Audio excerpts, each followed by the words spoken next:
membahas rapor merah dari Capres nomor urut 2. Silahkan teman-teman bersuit. Buset. Menang berarti? Pro, apakah konteks Prabowo tetap membawa Gibran? Padahal udah ada dugaan pelanggaran etik. Artinya dia beretika atau tidak? Track recordnya beliau tidak menunjukkan orang yang beretika ya. Kalau kita ngomongin etika, sebenarnya etika itu kan secara indikator ada ukuran yang baku. Kita ngomongin konteks hukumnya aja deh. Kalau konteks hukumnya, ketika hukum itu tidak terjamah, jadi tidak bisa karena tidak ada keputusan hukum yang tetap. Masalahnya kan Prabowo dengan Gibran ini dia secara hukum tidak melanggar. Tapi apa yang sudah diputuskan berjalan dulu, baru berikutnya tidak bisa diberlakukan lagi. Kenapa jenengan berkata bahwasanya track recordnya itu juga banyak pelanggaran etik? Salah satu contohnya ketika beliau meninggalkan Indonesia ke negara lain ketika sedang ada masalah yang beliau terlibat. Kalau seorang yang punya etika, dia akan hadapi masalahnya. Podium itu disediakan sebagai inventory, bukan untuk digebrak-gebrak.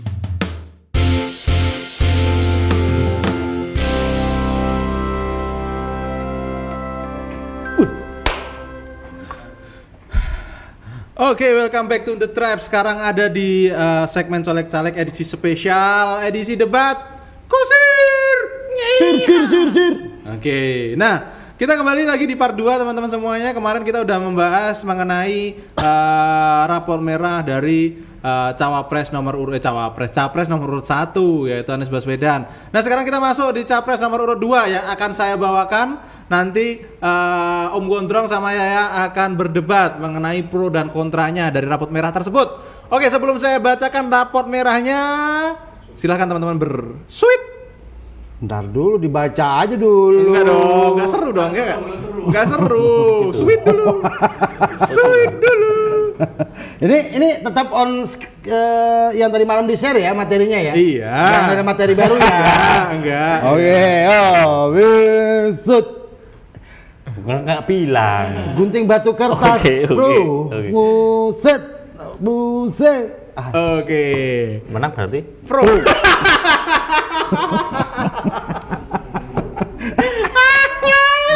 Enak jadi orang kanan. Yo. Oke, saya akan pro. Pak Om Gondrong akan kontra. Oke, saya bacakan dulu. Yang pertama. Oke, yang pertama kita akan ngomongin masalah etik. Masih hangat mengenai etik ya teman-teman semua ya. Ya. Kemarin disinggung sama Anies di debat Capres yang aku menjadi orang tidak paling etik. Paling tak beretik. Oke. Penonton jangan lupa perhatikan nanti menjadi juri ya. Poinnya sekarang masih 2-0. Aku masih 2, ya masih 0, Pak Tri masih 0. Ya. Teman-teman sekarang saatnya mereka mendulang poin ya. Kayaknya kali ini aku menang. Jangan lupa diperhatikan, oke? Susah loh. Oke.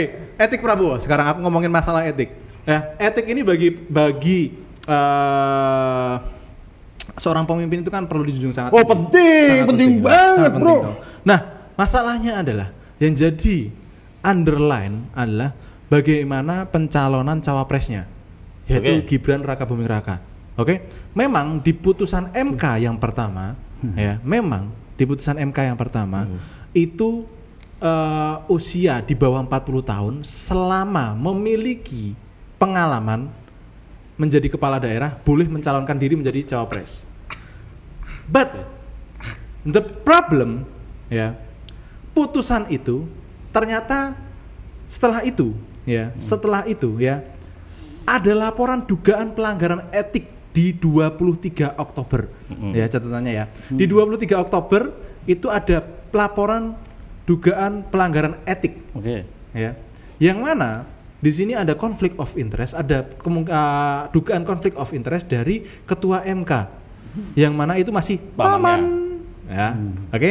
Nah, itu di 23 Oktober. Pencalonan Prabowo Gibran itu di 25 Oktober. Maka saat ada dugaan pelanggaran etik ini, dia masih punya 2 hari untuk mengganti. Ya, walaupun secara hukum sah. Tapi ada dugaan 2 hari itu untuk mengganti cawapresnya. Nah, apakah menurut bapak-bapak Prabowo ini menerabas etik saja atau tidak? Silahkan berdebat. Oke. Ora gur meneng-menengan, Oke. ora gur Aku Jadi meneng-menengan. ini menurutku- sempro. Ini agak ngeri-ngeri sedep sih. Oke. Karena kalau kita ngomongin Prabowo Oke. itu sebenarnya bukan seutuhnya menjadi subjek pelaku ketidaketisan tadi dalam memilih cawapresnya. Berarti dia nggak punya peran gitu, cuma disetir doang apa gimana? Bukan gitu. Oh, bukan. Tak revisi ya, bukan subjek tunggal. Oke. Karena pertama kenapa? Di situ ada pengusung kan pasti ada partai koalisi. Oke. Yang kedua, kita harus tahu dulu dong background si cawapresnya siapa. Oke. Nah, cawapresnya siapa dan itu dari siapa. Pasti kan nggak bisa dipungkiri dia adalah putra dari presidennya. Oke. Nah, itu sebenarnya kalau kita ngomongin etik, bentuk sebuah sebuah patriotik dan taat komando dari Prabowo kepada panglima tertingginya. Tidak bisa seperti itu Kisana. Sana. Jadi gitu. Ngomong dong, jangan. Nggak bisa apanya. Bisanya itu gimana? Gimana kalau menurut Om Gondrong gimana? Tugas beliau sebagai menteri ketika beliau mencalonkan diri lagi, Oke. itu sudah di luar ranah presiden. Nggak ada presiden punya Oke. tugas menyiapkan kader penerusnya. Oke, Seperti apa Anda? kayaknya susah. Menyerah duluan kayaknya. Jadi jangan bahas seperti itu. Kayaknya tadi sweetnya salah ya. Jangan oke, kita bahas secara netral Ya. aja. Menurutmu? Jadi Nggak boleh netral, lu nggak boleh boleh ya? kontra dia tetap Oh, pro. Jadi Nggak gini, boleh netral. menurutku kembali lagi ke sebenarnya kalau kita mau justifikasi Prabowo sebagai subjek tunggal yang pelaku ketidaketisan itu sebenarnya nggak fair, kasihan juga ke dia, gitu loh. Kalau ngomongin ketidaketisan, kenapa kok statement itu tidak dilabelkan langsung kepada aku bukan soal mereka sudah berpasangan, artinya ini pasangan yang tidak etis atau gimana. Heeh. Cuman aku secara personal aja, si Oke. subjek Prabowo-nya aja. Jadi kan sebenarnya itu pilihannya ada di Nyun Sewu, ada di Gibrannya. Oke. Ada di Gibrannya dan sekaligus sama sing empunya kuasa dari negara ini alias Bapak Gibran. Berarti apakah si bapak ini cawe-cawe berarti atau dalam pencalonan apa gimana? Nah, bisa kayak gitu. Cuman kan kalau aku di sini statementnya adalah kalau Prabowo dijustifikasi sebagai subjek tunggal pelanggaran etika, itu kayaknya kurang fair. Kalau bagaimana gimana, Pak? ketika ada persepsi atau sebuah analisa orang awam, Oke. jangan-jangan yang disandra yang presiden sama anak presiden ikut maunya dia, karena sudah Oke. dihitung-hitung popularitasnya menarik. Oke. Kalau dia akan bawa Mas Gibran ini akan jadi pembicaraan yang menarik dan lain-lain, karena ambisinya Oke. Oh, bisa jadi kayak gitu. bisa jadi kan. Bisa jadi juga ya. Kamu tuh pro. Iya. Kamu pro. Karena ingat loh, terpancing. ketika jadi menteri dia bawa menteri kelautan.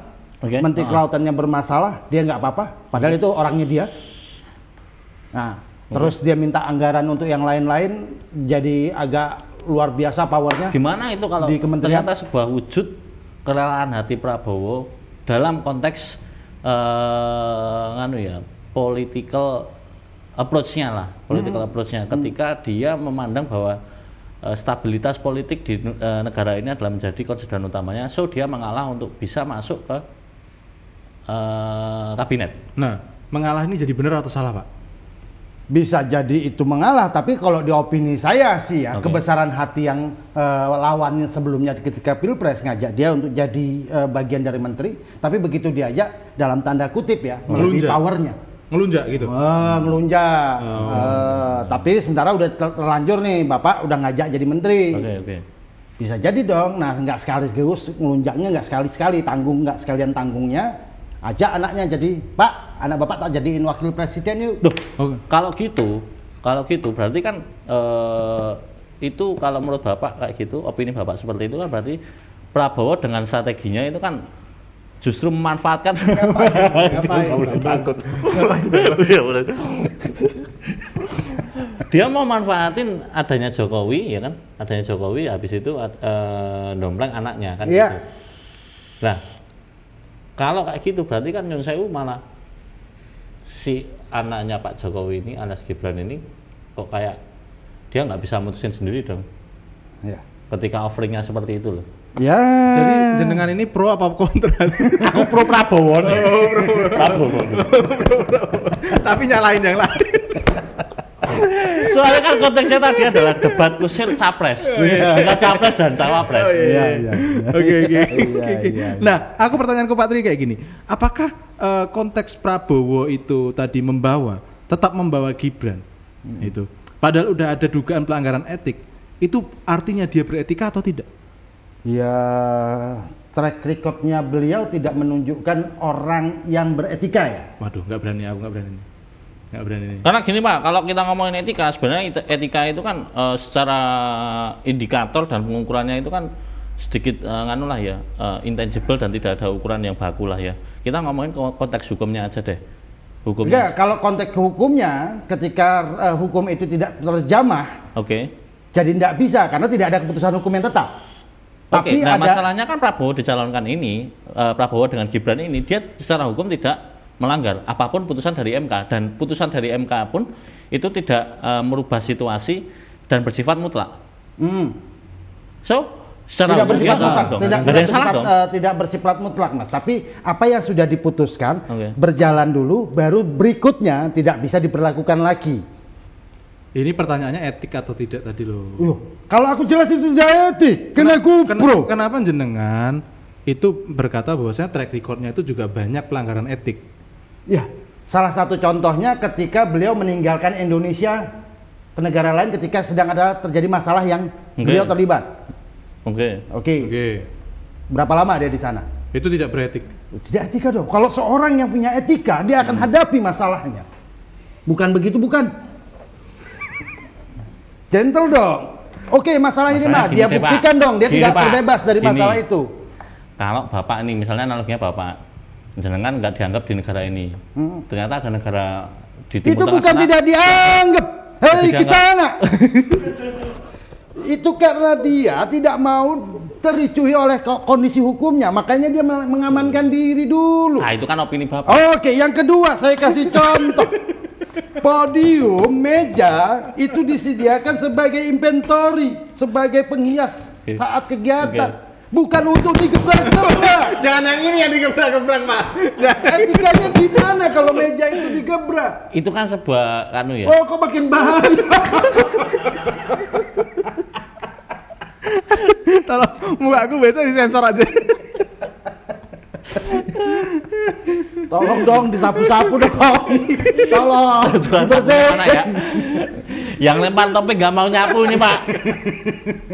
Ya, jadi kalau masalah etika ya udahlah ya, sudah begitu banyak track recordnya, terlepas masalah keputusan hukum tetapnya tidak ada ya.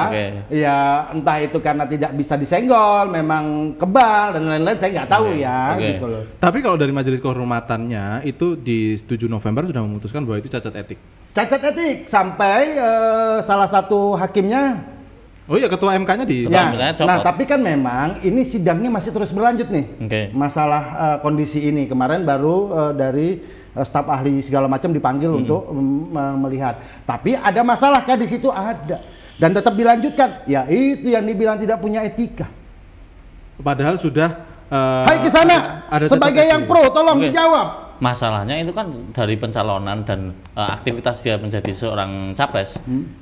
Yang dipegang adalah dia tidak melanggar secara hukum, dan segala macam polemik etika ini tidak menurunkan sebuah putusan hukum, belum melahirkan sebuah putusan hukum yang akhirnya melarang Prabowo untuk melanjutkan kontestasinya dia. Apakah begini? Apakah apabila suatu tindakan itu tidak melawan hukum, tapi tidak beretik, itu layak dibawa oleh seorang pemimpin?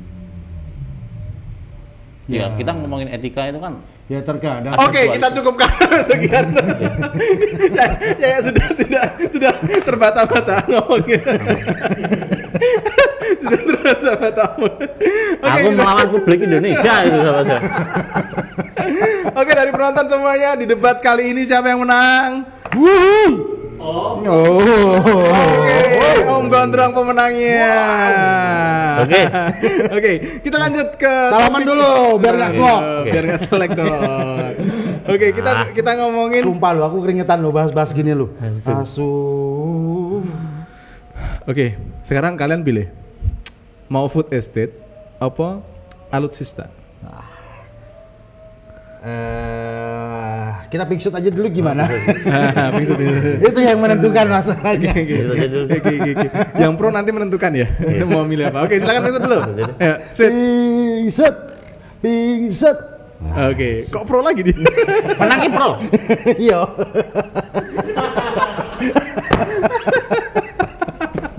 Iki obrolan apa? Ayo, gue pilih ho, sing ndi. Enggak, aku terserah aja lah. Sama aja. Vote aja dulu, vote ya. Kita bahas masalah food estate. Oke, masalah food estate. Jadi di 2020. Oke. Ya, di 2020 itu Jokowi itu memberikan mandat kepada Menhan yang mana adalah Prabowo untuk menggarap proyek nasional food estate lumbung pangan. Proyek prioritas itu. Ya. Nah, biasa. Sampai dengan 2022 itu sudah ada 3.900 hektar. Ya. Lahan yang disiapkan dieksekusi. Bukan disiapkan, dieksekusi. Untuk menanam singkong. Oke. Ya. Nah, masalahnya rapot merahnya adalah food estate ini terbukti gagal. Dari beberapa, bukan terbukti gagal, dinilai gagal oleh beberapa pengamat. Kenapa? Nah, ini aku kasih tahu alasannya. Karena di tahun 2023 lalu, sepanjang tahun 2023 kita impor 3,5 juta ton beras yang mana itu tertinggi sepanjang sejarah. Maka bisa dikatakan itu tidak berdampak. Food estate itu ya. Bahkan mau jangan ngomong swasembada, kita malah tambah banyak impor berasnya. Gimana menurut tanggapan Yaya dan Om Gondrong? Nah, sebenarnya aku mau mengkritisi dulu satu. Indikator penilaian bahwa program itu gagal adalah dengan matrikulasi bahwa kita masih impor beras. Yes. Nah, padahal salah satu program itu food estate itu adalah untuk cadangan logistik strategis. Jadi cadangan logistik strategis ini adalah konteksnya nanti ketika kita ada di situasi darurat, ya, darurat kita istilahnya itu kita masih punya pangan. Itulah kenapa yang dipilih bukan beras. Dan karena adalah singkong. Nah, kenapa kok singkong? Karena singkong dinilai lebih mudah untuk ditanam dan dipanenkan, gitu. Menurut pandangan Om Gondrong gimana? Gak usah senyum-senyum gitu dong. Ini dunia yang saya banget. Asik. Ijo. Pertanian ya. Pertanian. Kan lahan yang disiapkan ini bukan lahan yang cocok untuk persawahan. Ya. Maka dipilihlah alternatifnya singkong yang bisa dikonsumsi. Tapi kan indikatornya mohon maaf ya, bukan cuma ke masalah kita impor beras. Jangan-jangan itu impor beras memang udah kontrak panjang masa lalu. Ya. Atau kalau ditanya, ini pertanian singkongnya gagal, bro. Nggak tumbuh, bro. Petani-petaninya yang nggak sekolah pun untuk nanam singkong aja itu tumbuh nggak diapa-apain, ditancap top tumbuh, kok bisa gagal? Atau jangan-jangan gagalnya disengaja agar proyek impor berasnya jalan. Dan sebagai konsideran tambahan, itu lahannya udah gundul semuanya. Dari hutan dibabat semua, bro. Pohon-pohon dibabat. Kasihan, bro, jadi tandus. Jadi kan sekarang gini, aku coba kembali ke konteksnya ya. Konteksnya tadi ada dinilai gagal karena indikatornya adalah kita masih impor beras. Itu salah satu indikatornya, tapi memang dibuktikan di jalan bahwa memang banyak yang tidak tumbuh. Mungkin kalau secara progresif dari akhirnya si tanaman ini bisa dituai, dipanen. Mungkin ada beberapa kendala ketika akhirnya si singkong ini tidak tumbuh. Tapi kan masalahnya ini adalah kembali ke program masuk ke Kemenhan itu adalah sebagai cadangan logistik strategis. Ya. Kan di situ. Jadi kalau mau indikatornya itu langsung, apalagi tadi pakai komparasi ini masih impor beras, itu sebenarnya menurutku nggak relevan. Kalau indikatornya nggak del to del ya? Ya, nggak Samsung to Samsung gitu. Ya. Nah, kalau masalah gagal panen tadi itu kan sebenarnya gagal di periode pertama bisa aja loh. Belum tentu nanti lahan yang disediakan ini tidak bisa untuk sebagai tanaman singkong seterusnya. Terus jadi mau dikasih tanaman apa emangnya? Loh enggak, gagal kan mungkin bisa aja pas angkatan pertama gitu loh Pak. Angkatan kedua, angkatan ketiga nanti akan jadi angkatan bersenjata. Apa ini? Jadi agak aneh ya kalau dibilang food estate nanam singkong itu gagal dan ya walaupun tidak semuanya tidak berbuah. Iya. Tapi mayoritas tidak berbuah. Oke. Ya bisa dikatakan gagal dong. Petani Gunung Kidul aja Pak yang tanahnya kapur Pak. Itu tetap tumbuh kok Pak singkong. Kok bisa nanam singkong? Mungkin apa yang ditanam itu bibit yang lain jangan-jangan. Bibit waluyo kali ya. Ya. Itu Jawa Tengah Pak. Oh Jawa Tengah. Jawa Tengah. Gitu. Jadi ya dalam arti memang ini proyek yang dianggap gagal dan waktu itu yang ditugaskan oleh Presiden adalah Pak Menhan. Ya. Itulah kenapa yang ditunjuk adalah Kemenhan, karena ini adalah menjadi diposisikan sebagai cadangan logistik strategis, bukan untuk ketahanan. Artinya bahwa pangan. Pak Menhannya ini tidak punya kapabilitas untuk nanganin proyek ini, Pak. Jangan salah dong, Bang. Dia adalah ketua HKTI loh. Terus kalau jadi ketua HKTI kenapa singkong nggak bisa tumbuh, Bro? Katanya dunianya pertanian sekali. Mesti tanya Khairul Tanjung kayaknya, anak singkong.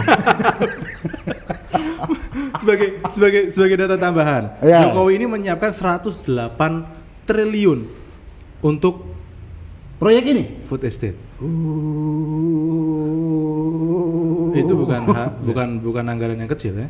Itu masuknya ke anggaran pertahanan atau mana? Kalau saya ngeliatnya gini, selain anggaran yang sudah dikeluarkan, yang juga jadi indikator terbesarnya itu adalah rusaknya lahan. Betul. Yang tadinya hutan, yang tadinya memang lahan yang tersedia itu akhirnya dibabat. Dari dibabat itu prosesnya macam-macam ya, mulai dibakar, kita ngomongin kerusakan lahan. Seberapa persen sih kerusakan lahan ini yang disebabkan oleh food estate daripada di industri gimana? Saya kalau lahannya rusak tapi hasilnya ada. Oke, Bro. Ini udah rusak, nggak ada hasilnya, uang negara juga lari ke sana. Bagaimana? Tak telepon Khairul Tanjung kan?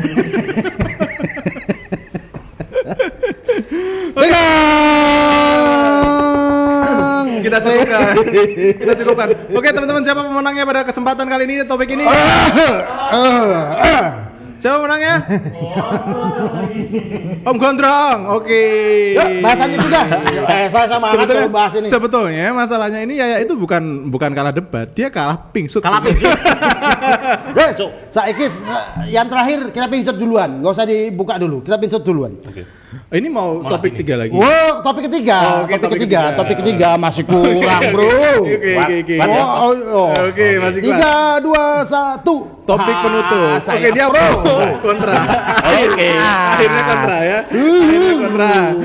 Akhirnya kontra. Kita di topik penutup ya di apa namanya? Apa? Saya pro kali ini. Di sesinya Prabowo. Oke. Kita akan bahas sesuatu yang ringan-ringan aja. Ini sangat ringan, bahasanya sangat renyah. Teman-teman nanti bisa langsung menanggapi. Oke. Saya akan bacakan data ya. Anggaran total Kemenhan selama 5 tahun itu 692 triliun. Yang mana di tahun 2020 itu 136 triliun, 2021 125 triliun, 2022 150 triliun dan 2023 itu 144 triliun. Ya. Nah, di sini dengan anggaran nomor 2 terbesar ya di seluruh kementerian, capaian minimum essential force atau MEF ini cenderung tidak mencapai target dibandingkan 5 tahun sebelumnya, sebelum 2019. Di 2015 target 43%, pencapaiannya 43%. Di 2016 target 43%, pencapaiannya 50%. Di tahun 2017 target 53%, pencapaian 58%. Di 2018 target 62%, pencapaian 62%. Begitu 2019 itu target 68%, pencapaian hanya 63%. Di 2020 target 72%, pencapaian justru turun di 62%. Di 2021 target 79%, pencapaian masih tetap sama. Datanya bisa di WA aja ya? 62%. Banyak banget.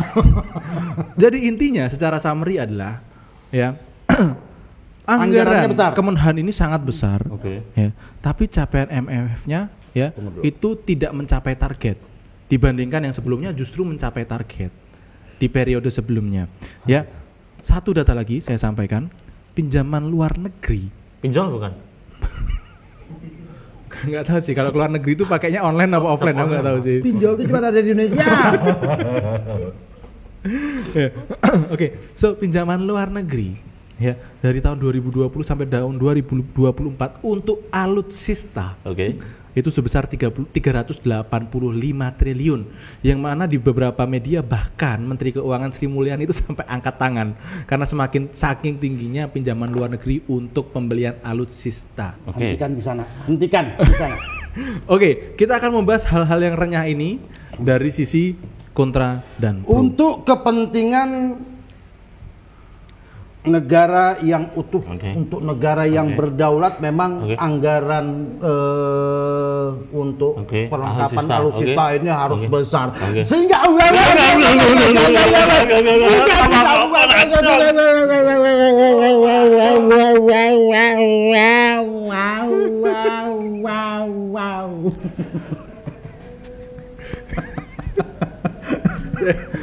jadi dua debaters ini kayaknya mau main amin aja, mau main aman aja, nggak berani membahas hal yang berat. Oke, maka yang di sini pemenangnya adalah saya. Oke teman-teman semuanya, kita akan kembali lagi di sesi berikutnya. Kita akan membahas paslon capres favoritnya Om Gondrong, yaitu Ganjar Pranowo. Bye bye.